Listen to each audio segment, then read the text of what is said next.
Aries, to another timeless love variant reading of yours, where we discuss however love may be absent or present in your life. Please bear in mind a few things before we get started. I am Master Seventh that reads these energies. Should you want to know who I am and what I'm all about, or what services I provide, feel free to check out the description box below. In the link, you will find various details, access to other forms of content that I provide, and access to my sister channel should you be in search of emotional redemption. This reading will provide universal justice if Aries is found in your sun, rising, and or Jupiter position. Should it be anywhere else on your chart, then you may benefit from my sister channel. Link again can be found in the description box below.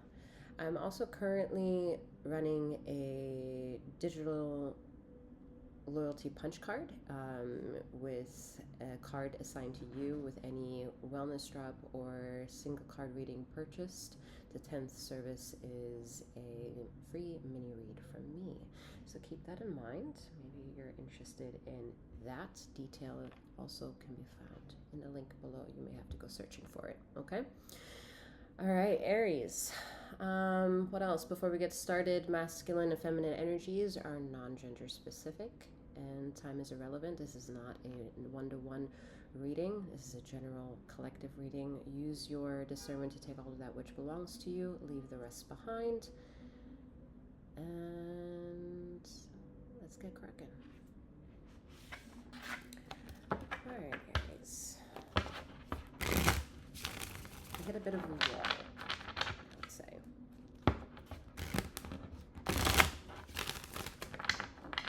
You need to purge your emotions, Aries.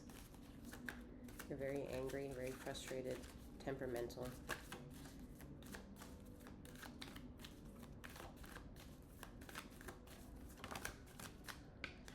All right, 10 of Pentacles.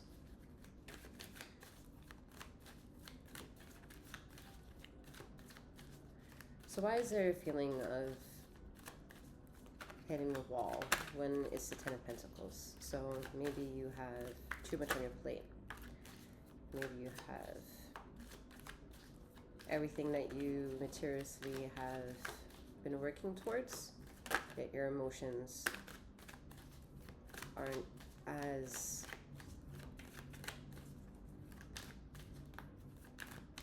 healed. Let's put it that way.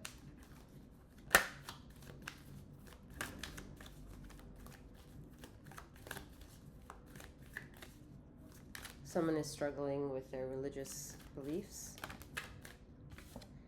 Six of Swords energy. Yeah, something you're moving away from, something that's no longer materialistically working for you.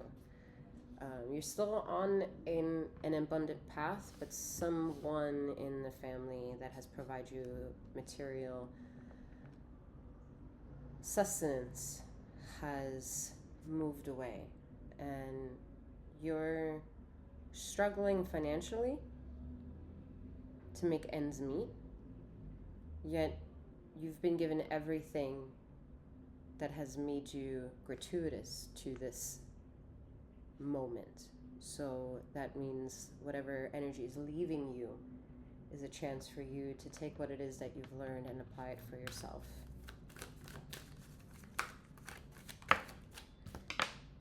Yeah, that Magician, to apply it to yourself. You're very powerful, Aries.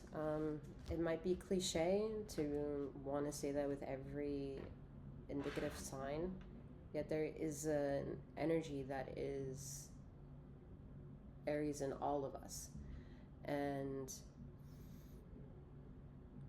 without it being a label, it is an opportunity to understand that you have a forthright power. And this forthright power is being able to take that attitude of what you resonate with when it comes to hearing the term Aries and seeing how that makes manifest in your life. Because you'll be surprised how you didn't really need anyone to give you material wealth. That was more like a past life karmic lesson that has been now understood, and it's time for you to take that of which you experienced and to close the chapter and begin anew. Money is coming in, so the energy that has left is not desiring to leave you in a negative situation. They're more or less trying to prove to you by them leaving that you are worthy of more fortune, because this individual isn't negative. They don't mean to betray you. Yeah, Ace of Swords. It was the universe. The universe did this.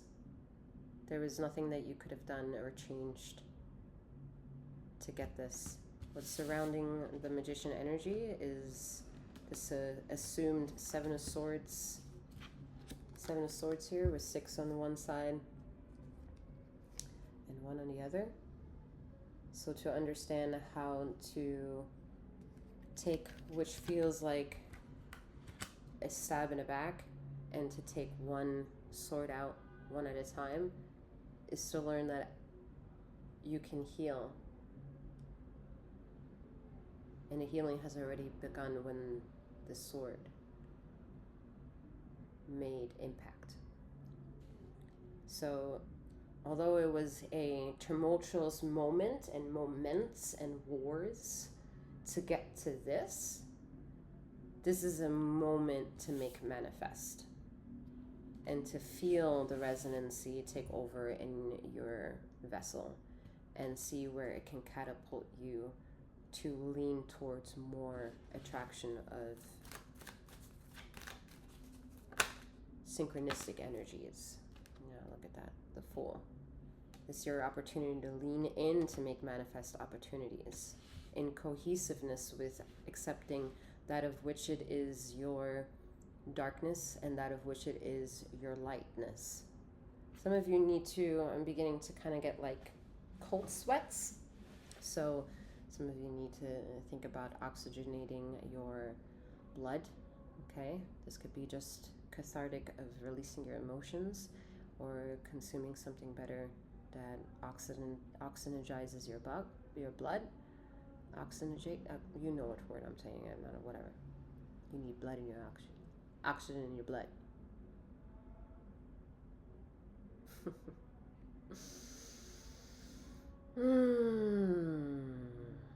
A white rose may be indicative to someone. Someone may utilize to bring a pet into the family, or may be thinking about that and wondering if that's a good idea. The nudge is that it is.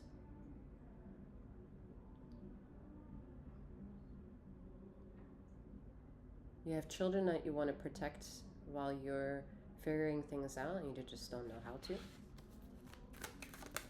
See how you could. Yeah, you need to let things go. You need to accept that you also have an ego, and you need to define the way that the mirror of life hints at the fact that you may have an ego that may or may not give you an understanding of what you put out there in the world and into society, even with your silent thoughts, because your silent thoughts is what the universe, the Magician energy, sees the most before anyone else reaches that. Yet there are things that you have done up to this very point that contradicts what it is that you want the output of ether to give you and grant you. And that's where the death card comes in to give you an understanding that by seeing and feeling the terminology of death in your life is to accept the inevitable resurrection that comes from this. You're looking this into the eye of opportunity, which means you're not falling away from accepting your third eye and how it can illuminate the path ahead. The rays of the third eye will illuminate that of which you can't see, bring you to new beginnings. And that feeling, what you think is darkness, meeting you, 1001, is just giving you pretty much flashbacks that you'll need to remember in order to reach the light at the end of the tunnel, which is back here. And make it. While then realizing when you get there, and you're not there yet, that everything is exactly however it will be when you get there. This is you're on the path towards your divine counterpart. You thought that you had one, but then at the same time you knew that you didn't, because something that you did when it comes to inquiring about who your soulmate is, whomever you went to in your past, didn't give you the right information. Okay.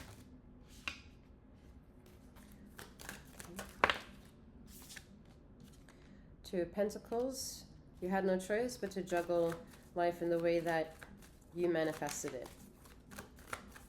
And it came with the inevitable highs and lows of that outcome. The inevitable highs and lows of that outcome, with the Three of Swords here, the Seven of Pentacles, and the High Priestess. Inevitability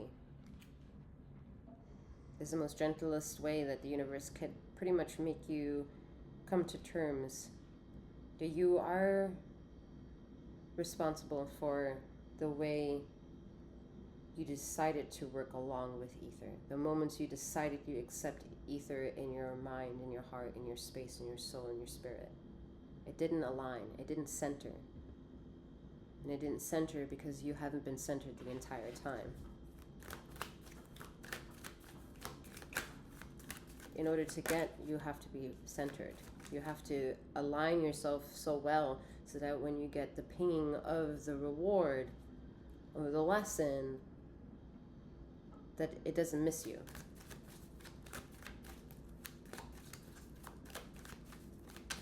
You may have felt an energetical shift just now.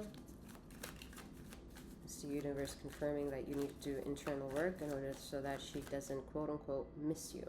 But she never really misses you if you felt the energetical shift. It's too many.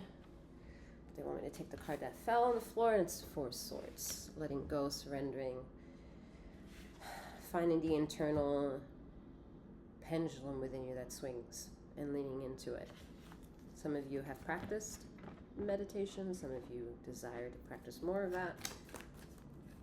However that may mean, however that may show up, however that may be or may not be involved in your life.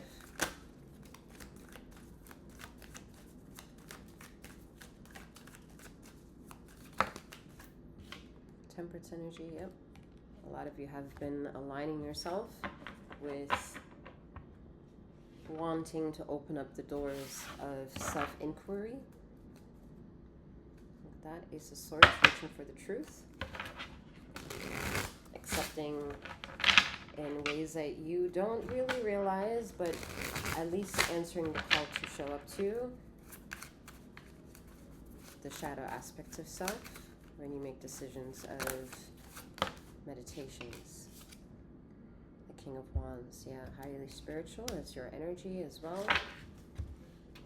And overall, just taking yourself more seriously, taking the spiritual journey, however that may seem fitting to you, a bit more seriously. You're being called to push to do that regardless.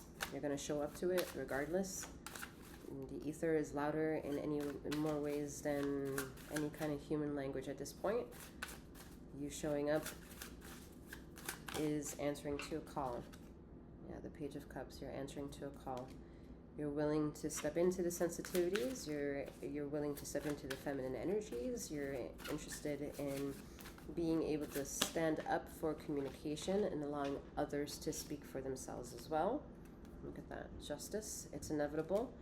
Lesson that is being catapulted within you because it's, again, Mother Earth, justice energy, feminine energy, the goddess of pink that comes through and justifies how to reach the inevitable light that everyone secretly yearns for.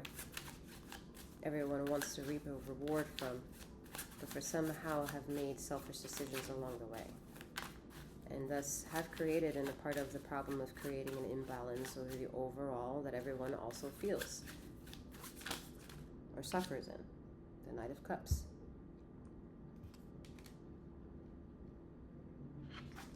Maybe realizing that when it comes to love, you have too many people in your life that you don't actually really love. There's so many people in your love life, or the subject of love in your life, that are speaking without themselves maybe being in a relationship of some kind, doing the work to show up to them, to those relationships, or any relationship, showing up to themselves, yet you take heed of their advice a lot. It's like you see this person as someone that you respect, maybe because of what they can produce, yet what they speak is not necessarily something that you should listen to, Aries. You should listen to yourself. All right, Aries, I'm being told to leave the messages where they are. I'm wishing you a wonderful morning, noon, or night, wherever you are in the ether of this time and space, and may you keep flowing, growing, and glowing. Take care.